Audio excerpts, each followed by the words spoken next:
Hello everyone. তো এই দিনটা ছিল জামাই ষষ্ঠী।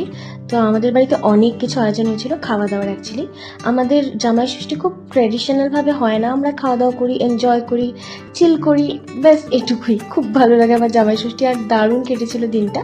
তো সব কিছু আনা হয়েছিল, মাটন, চিংড়ি, এখানে ডাল, দেন চাটনি বানিয়েছিল মা, এই সব কিছু হয়েছিল।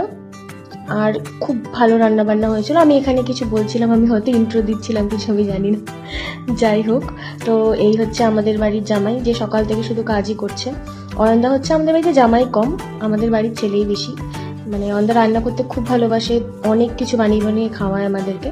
তো কাজ করেই চলে গেছিলো অয়নদা রান্না করতে চিংড়ি মাছ। তো দারুণ রান্না করেছিল চিংড়ি মাছটা। তো আমি এখানে মানে অনেক কিছু স্টক হয়েছিল, এখানে আইসক্রিম স্টক করা হয়েছিল। দেন আমি আবার চলে এসেছিলাম রান্নাঘরে অয়নদা রান্না দেখতে। তো এখানে চিংড়ি মাছের মালাইকারি বানাচ্ছিল। তো মা অয়নদাকে হেল্প করে দিচ্ছিল, সব ওই মশলাপাতি সব বের করে দিচ্ছিল।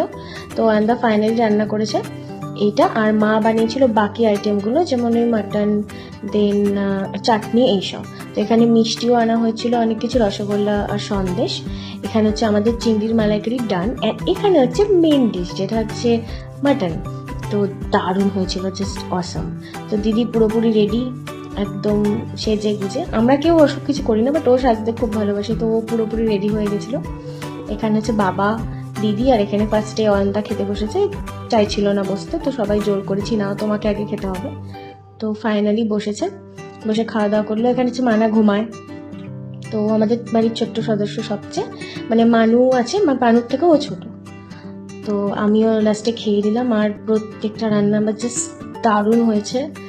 তো মানুকেও দিলাম, আমরা যখন খাবো মানু এসে পাশে বসবেই, ওকে দিতেই হবে, নয়তো মানে ওখান থেকে যাবে না, ও হাত দিয়ে ডেকেই যাবে যে ওকে দিতেই হবে। তো ওকে দেওয়াটার পরে আমরা মাটন সব কিছু দিয়ে খেলাম, লাস্টে হচ্ছে আইসক্রিম দিয়ে